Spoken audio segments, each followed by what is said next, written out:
When it comes to video games, there are dozens of things that go into the experience intended by the developers.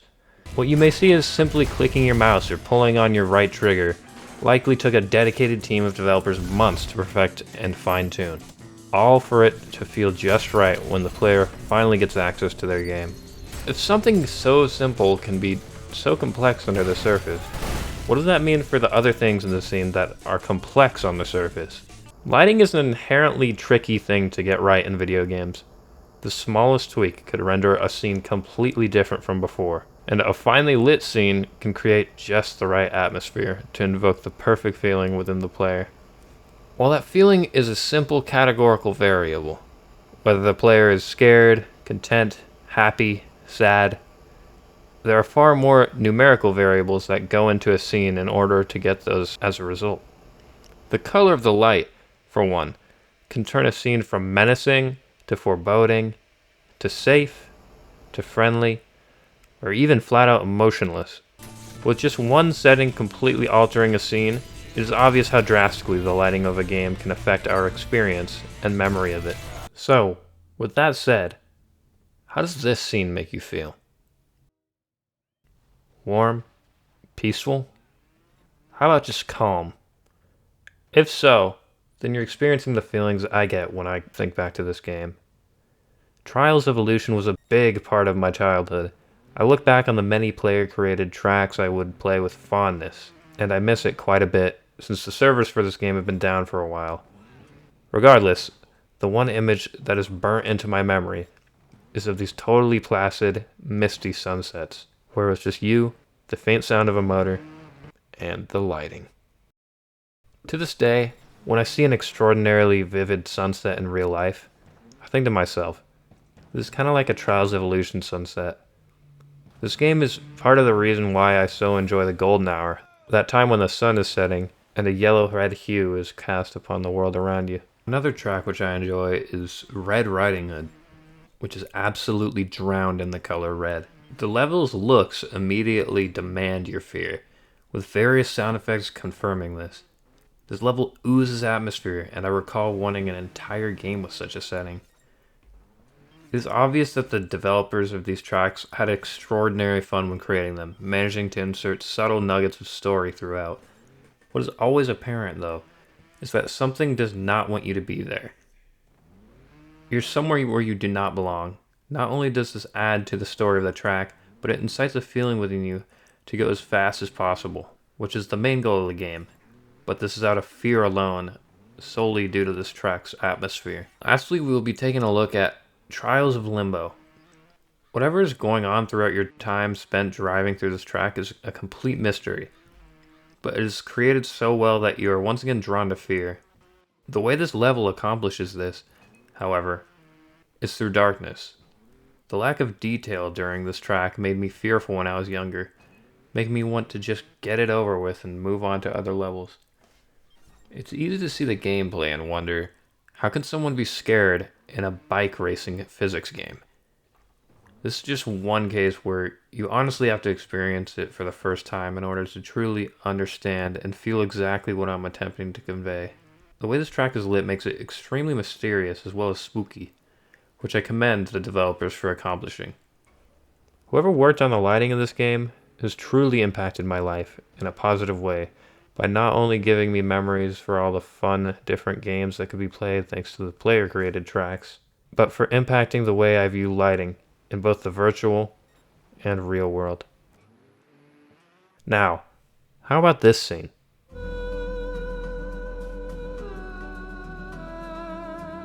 Does it make you feel safe? Does it give you a feeling of fantasy? This is Flamerock Refuge. It's a part of the Assault on Dragon Keep downloadable content for Borderlands 2. This game is one of my favorite games of all time, hands down. My brother and I actually go back to it every year and do another playthrough since it is just that good. The Assault on Dragon Keep basically revolves around the characters playing a fantasy board game, which you are in the world of. The concept is so well done, and I would highly recommend checking it out if you haven't already. But one of the things that solidifies this feeling is the lighting.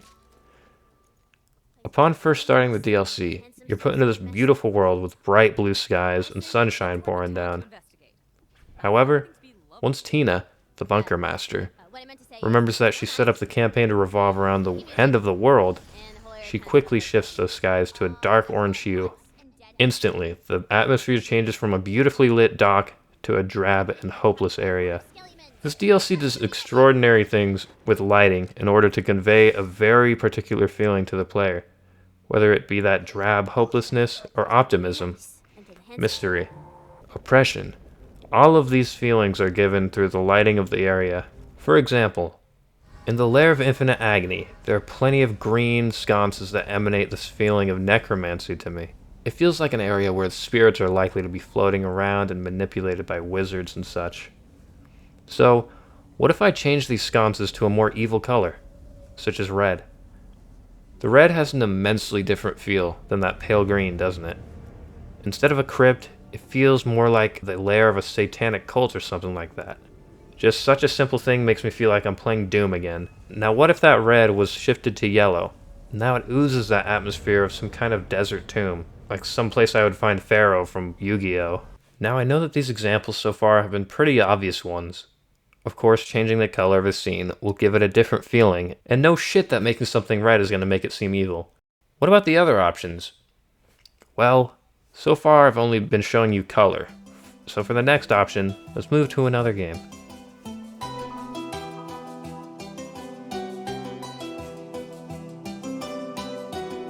Minecraft. For the most part, vanilla Minecraft is a very basic looking game.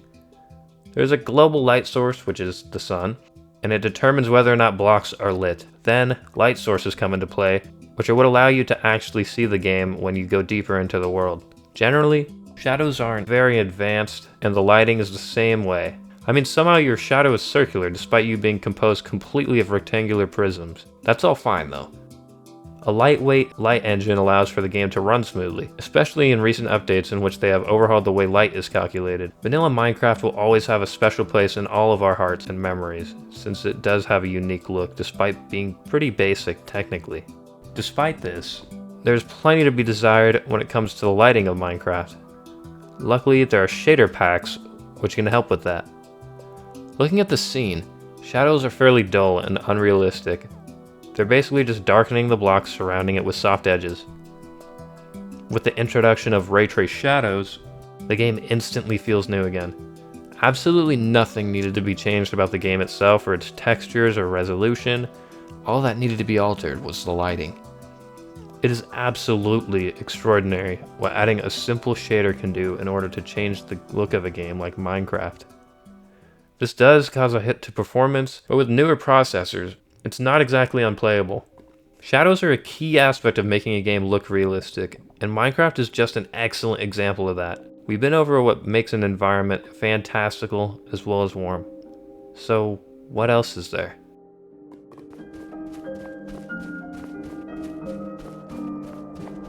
Skyrim. Yet another game which has shaped the way I view lighting. The majority of my memories of Skyrim exist in cold, dark, snow-heavy environments. Obviously, that's not all that Skyrim has to offer, since there are a plethora of more mild and lively areas in the game's natural scenes. At the same time, I am sure most of us have a similar memory of the game upon hearing its name. Over a majority of Skyrim's play area is a sheet of snow.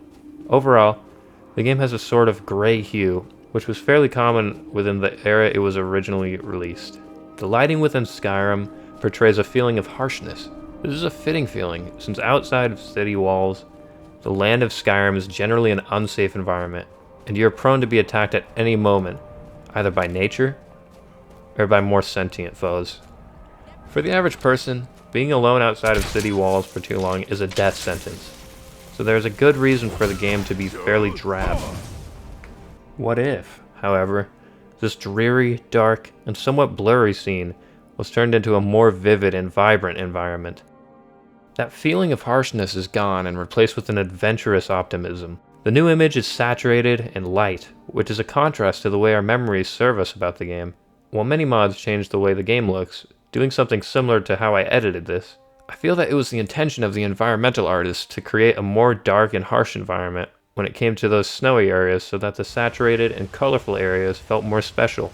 Though color isn't totally absent from this game, what lingers within my mind is that memory of the snowy peaks and ruins, such as Labyrinthian.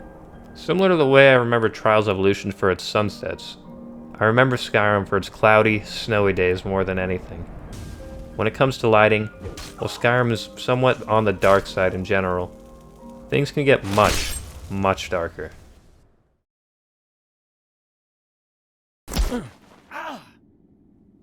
Wake up, Buttercup. Relax, rookie. He don't mean nothing. Besides, now's one of those times. Pays to be the strong, silent type.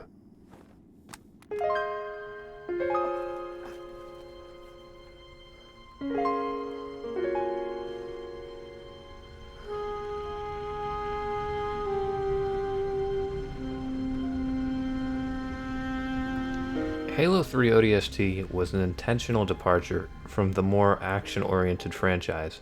Obviously, it still had plenty of action in it, but it was more focused on storytelling through the environment and memories than it was on grand action sequences. Immediately upon entering the first play area, the atmosphere is different from anything presented within Halo up to that point.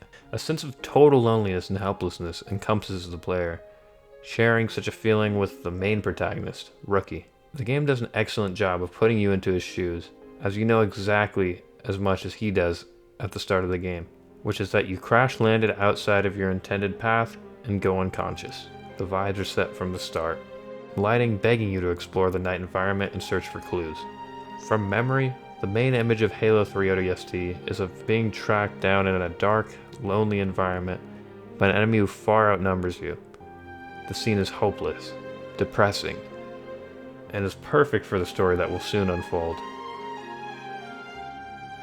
To put it simply, it is a masterpiece of environmental art, and expertly delivers these intended feelings straight into the player's head.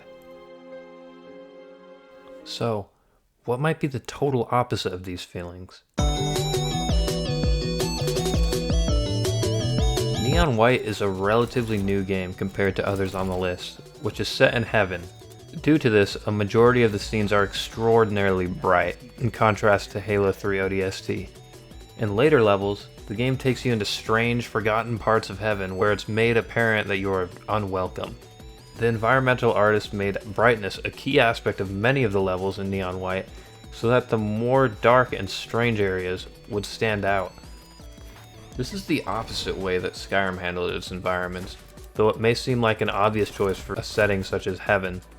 For a good amount of the game, your screen is blindingly bright, and from memory, all I can think of are the white buildings strewn throughout earlier levels. What this emphasis on white also does, is it makes color pop out even more. So, when fellow neons are running with you on the screen, they're very easy to spot, along with the darkly colored demons that dot each level. Each atmosphere just feels like it is trying so hard to be perfect, which is a great setup for the ensuing story that might insist there are things lying just beneath that perfect surface. So, what is the point of all these examples?